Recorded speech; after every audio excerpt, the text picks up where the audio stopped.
आत्मीय बंधु एवं भगिनी तथा प्रिय मित्रों, जय सिया राम, जय जय हनुमान। मैं मातृभूमि सेवा संस्था का अंगभूत घटक, एक सदस्य और राष्ट्र निर्माण विद्या निकेतन का राष्ट्रीय निदेशक डॉक्टर R.C. त्रिपुंड आज एक नए विषय पर मेरी राय के साथ आपके समक्ष प्रस्तुत हूं। मेरे आज के पात्र हैं विभीषण। विभीषण, रामायण हो या धर्म हो या राष्ट्र हो, इन सब के बारे में भी मेरी जो राय बनी हुई है वह मेरी राय मेरे पिताजी, जिनको मैं अपना आदर्श मानता हूं, जो मेरे पिता होने के साथ साथ मेरे गुरु भी हैं, ऐसे परम पूज्य श्री राम बहोर चौबे, जिन्हें पूरे क्षेत्र में शास्त्री के नाम से जाना जाता है, मैं उनके प्रति नतमस्तक हूं। उन्हें प्रणाम करते हुए आज विभीषण पर अपने विचार प्रस्तुत करने जा रहा हूं। मैं हूं विभीषण। विभीषण हूं मैं, रामायण का एक प्रमुख पात्र हूं मैं।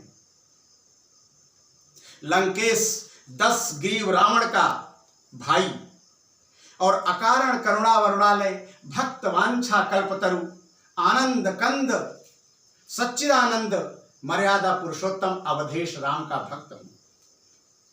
धर्मनिरपेक्ष देश प्रेमी हूं मैं। महर्षि पुलस्त्य के पुत्र, वैज्ञानिक अनुसंधाता ऋषि विश्रवा और राक्षस राज सुमाली की पुत्री केकसी के दाम्पत्यानुराग रस सार सरोवर में समुद्भूत सरसिज हूं मैं। आर्य कुलावतंश रक्ष संस्कृति में पला बढ़ा सत्यवादी धर्मात्मा और सनातनी हिंदू हूं मैं।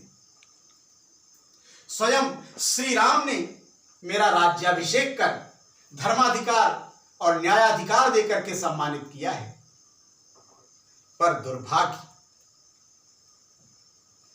इतने महान विशेषणों, इतने श्रेष्ठ संबोधनों के बावजूद कुछ लोगों ने मुझे निंदित मान करके मेरा दुष्प्रचार किया समाज में, और मुझे इंगित कर लोकोक्ति बना दी।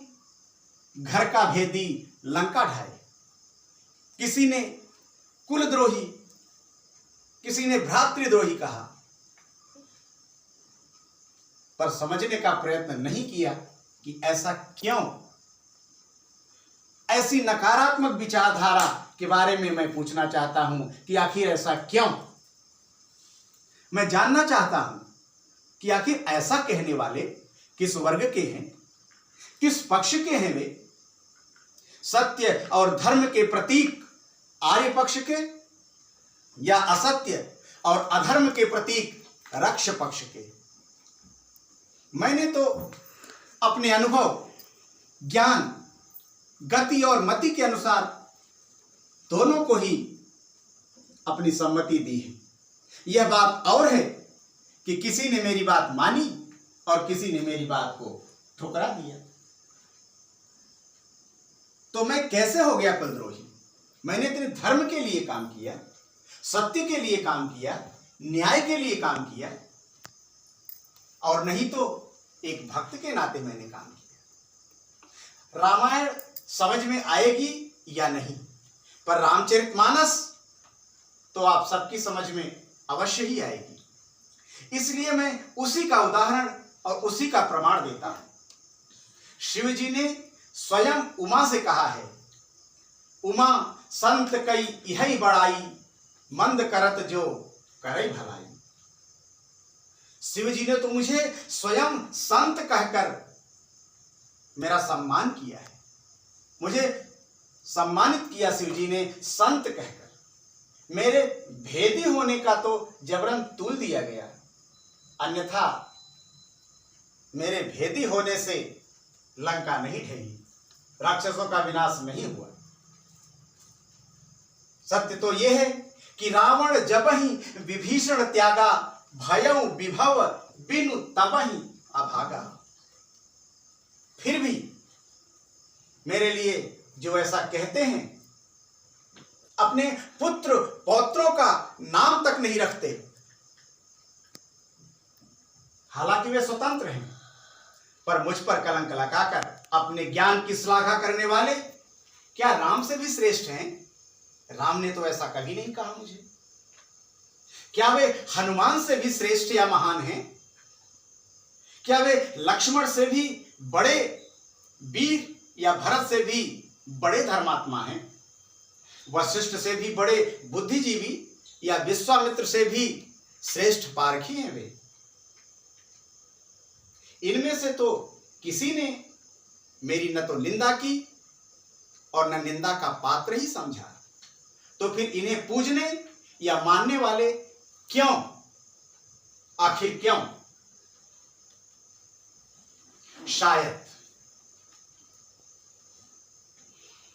शायद दुराचारी के पक्षधर कुंभकर्ण, निरंकुश कुंभकर्ण, मदोन्मत्त मेघनाथ या राजमद में चूर विधर्मी लंकेश रावण ने ऐसा कहा होगा, या उसके पक्षधर उसके मित्रों ने ऐसा कहा होगा। पर मैं पूछना चाहता हूं आज के तथाकथित बुद्धिजीवी समाज से कि मेरे लिए देशद्रोही, कुलघाती का या घर का भेदी लंका ढाए का विशेषण, यह संबोधन क्या सच में सद्बुद्धि और ज्ञान की उपज है, या किसी ने अपनी सोची समझी चाल के तहत षड्यंत्र पूर्वक ऐसा दुष्प्रचारित किया? यह दुष्प्रचार धर्म को तिरोहित करने के लिए है या संस्कृति को पद्दलित करने के लिए? यह आप विद्वानों में शोध का विषय है। आखिर क्यों ऐसा जनापवाद मेरे बारे में फैला दिया गया? इसलिए हे जनता जनार्दन, इतने युगों के बाद ही सही, पर मुझे न्याय चाहिए, न्याय चाहिए मुझे। मैंने तो वही मार्ग चुना जो मां ने कहा, गुरुदेव ने सुझाया, पूर्वजों ने जैसी प्रेरणा, मित्रों ने जैसी सम्मति और संतों ने जैसा परामर्श दिया है। जाके प्रिय न राम वैदेही, तजिए ताहि कोटि वैरी सम, यद्यपि परम सनेही। जाके प्रिय न राम वैदेही, मैं विभीषण तब तक आपके सामने खड़ा रहूंगा जब तक आप अस कही कीन्हे सि चरण प्रहारा, अनुज गहे पद 12 साधु अवज्ञा तुरत भवानी, कर कल्याण अखिल कहहानी। आदि चौपाइयों का मनन चिंतन रामायण व रामचरितमानस को बार बार पढ़ करके आत्मसात नहीं कर लेते। इसलिए मैं आपके समक्ष हूं, आप न्याय कीजिए कि आज के समाज में, बदलते हुए परिवेश में, जब भारतीय संस्कृति, भारतीय धर्म, हिंदू धर्म एक बार फिर से अपने उत्कर्ष की ओर बढ़ने को तैयार है, हमारे बारे में क्या यह दुष्प्रचार उचित है? जय सिया राम, जय हनुमान, जय जय हे आर्य पुरुष महान, जय जय जय मां भारती, राष्ट्रदेव की जय कहकर चलो उतारे आरती। जय जय जय मां भारती, भारत माता की जय। जय हिंद, जय भारत, जय सिया राम।